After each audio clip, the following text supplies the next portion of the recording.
पुस्तक का नाम प्रत्यक्ष से भी अति समर्थ परोक्ष। लेखक पंडित श्री राम शर्मा आचार्य। ऑडियो 1। समष्टि सत्ता की इकाई आत्मसत्ता। एक प्रश्न सदियों से मानवीय अन्वेषण बुद्धि को आंदोलित करता रहा है। वह है, अंततः मानव है क्या?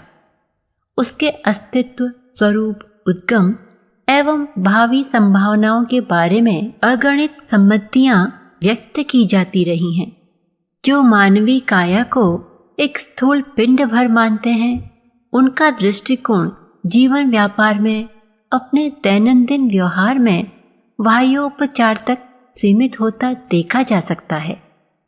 इससे ठीक विपरीत जो उसे चेतन सत्ता का समुच्चय, विराट का एक घटक मानते हैं, उनका आस्तिकता परक व्यवहार अंतःकरण की भाव संवेदनाओं की गहराई को छूता पाया जाता है।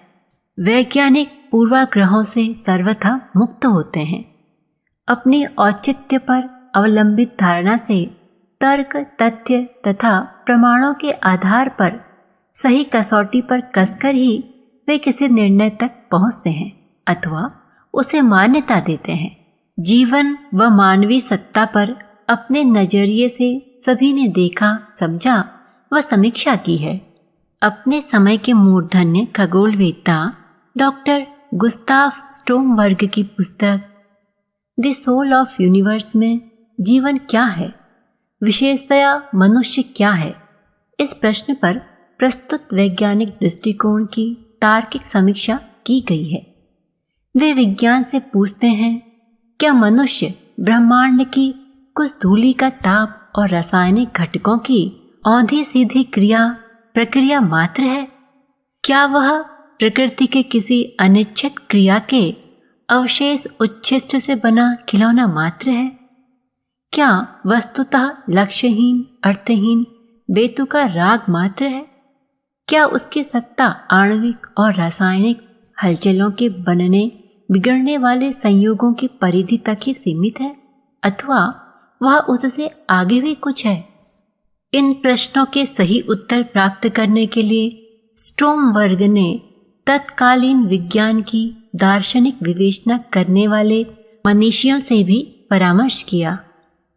उन्होंने इस संबंध में F.R. Moulton, Walter Adams, Arthur Eddington, Thomas Hunt Morgan, John वुडिन, कारेल हुजर, O.L.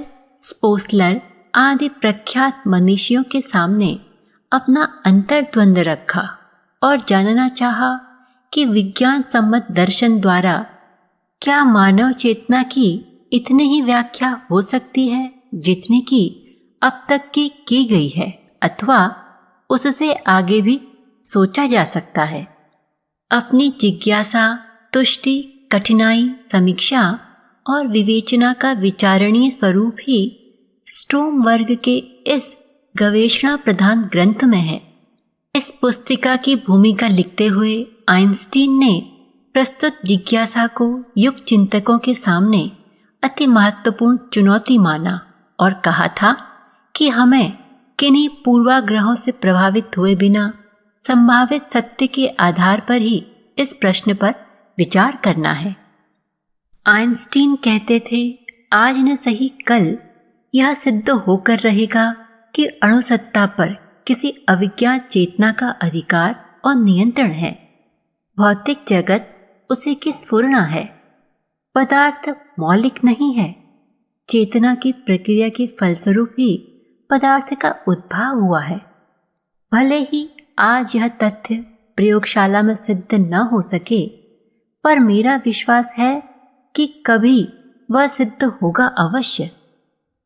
ऐसी बात नहीं कि 20वीं सदी के इस आधुनिकता प्रधान युग में किसी ने इस संबंध में चिंता न की हो अथवा अन्यों को संबंधित शोध हेतु प्रेरित न किया हो।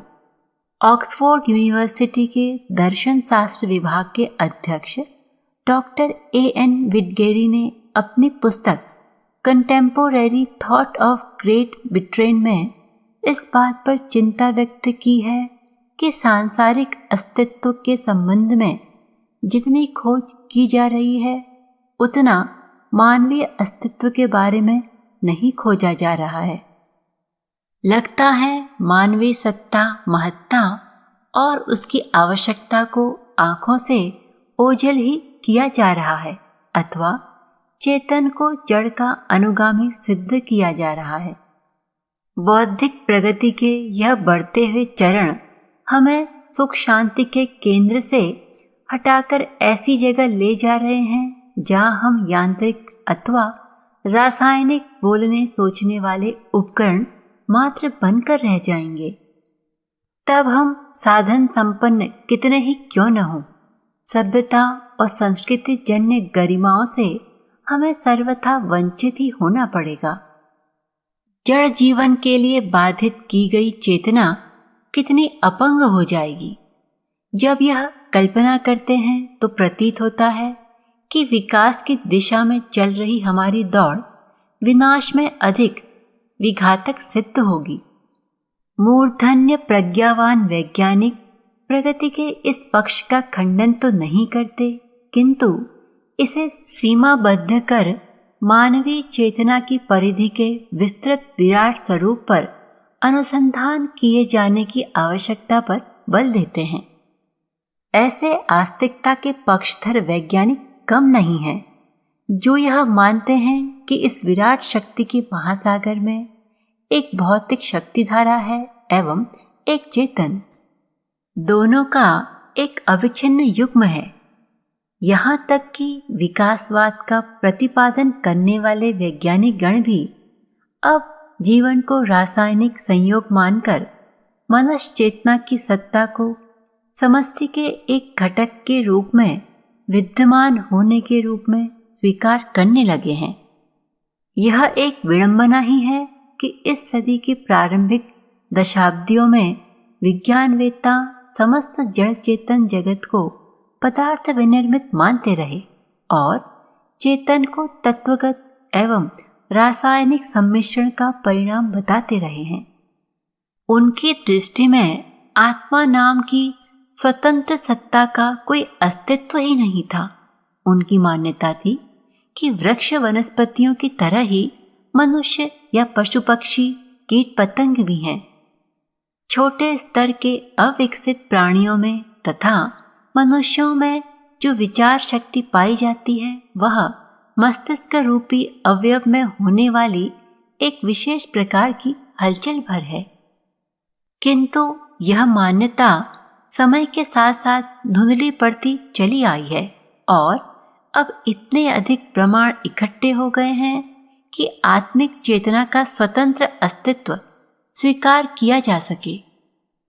मनुष्य कैसे बना होगा, इस संबंध में आत्मिकी के प्रतिपादनों पर दृष्टि दौड़ाते हैं तो ज्ञात होता है कि सृष्टि के प्रारंभ में परमात्मा ने अनेक प्राणियों की रचना की, पर थे सभी अपूर्ण एवं अधूरे। किसी की शारीरिक शक्ति बड़ी थी, किसी का सौंदर्य सर्वोपरि था, कोई बोलता मधुर था, किसी को नृत्य कला अच्छी आती थी, कोई अधिक ऊंचाई तक उड़ सकता था, किसी में अधिक दौड़ने की क्षमता थी। प्रवीण सब थे, पर किसी एक ही विषय को लेकर। उपयोगी सब थे, पर सर्वांग पूर्णता किसी में न थी। एक दो गुण मिलते थे और बाकी एक दूसरे से भिन्न, किसी में गुण किसी में अवगुण। यह विषमता संभवतः उसे रुचि न होगी, इसलिए उसने अलौकिक देह रचने का निश्चय किया होगा। वह विलक्षण प्राणी मनुष्य है। इसमें उसने बड़ी सूक्ष्मता और सावधानी से कार्य किया, एक एक कलपुर्जा कीमती से कीमती बनाया, बड़ी अजब शक्तियां पिरोई उनमें। मनुष्य बनकर तैयार हुआ तो सृष्टिकार स्वयं चकरा गया। इस रचना पर उसे सबसे अधिक आश्चर्य हुआ। संपूर्ण देव शक्तियां इसमें प्रविष्ट हुईं। उन्होंने अपने अपने कार्य प्रारंभ किए। अग्निदेव जागृत हुए तो भूख लगी, वरुण को जल की जरूरत पड़ी, किसी ने निद्रा मांगी, किसी ने जागृति। सबकी अपनी दिशा थी, अपना काम था। इनमें पारस्परिक प्रतिद्वंदता न होती रहे और उनका नियंत्रण बराबर किया जाता रहे। इस दृष्टि से एक जबरदस्त नियामक सत्ता की आवश्यकता जान पड़ी, तो परमात्मा स्वयं उसमें समा गए। इस तरह इस अद्भुत मनुष्य जीवन का प्रादुर्भाव हुआ इस सृष्टि में। सृष्टि के अन्य प्राणियों का सरदार बना मनुष्य तो उसे भी नियंत्रित रखने के लिए उसका भगवान भी उसके साथ रहने लगा, ताकि आवश्यकता पड़ने पर उसकी सहायता भी की जा सके और उसे दुराचार या अधिकारों के दुरुपयोग से रोका भी जा सके। आत्मिकी के वेत्ताओं का कहना है कि तब से अब तक मनुष्य निरंतर एक प्रयोग के रूप में चलता आ रहा है। कभी वह गलती करता है तो उस अपराध के बदले सजा मिलती है, और यदि वह अधिक कर्तव्यशील होता है तो उसे अधिक बड़े इनाम और अधिकार दिए जाते हैं। गलती का परिणाम दुख और भलाई का परिणाम सुख। सुख और दुख का यह अंतर्द्वंद आदिकाल से चलता आ रहा है। श्रुति में अलंकारिक रूप से मानव के सृजन के विषय में इसी प्रकार के उल्लेख मिलते हैं।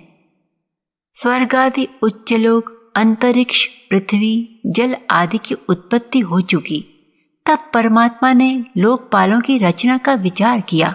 इस रचना का विचार आते ही उन्होंने सर्वप्रथम प्रकाश अणु पैदा किए। यह अणु अंडाकार थे और उसमें पुरुष के लक्षण थे। फिर उस अंड में परमात्मा ने छेद किया जो मुख बना।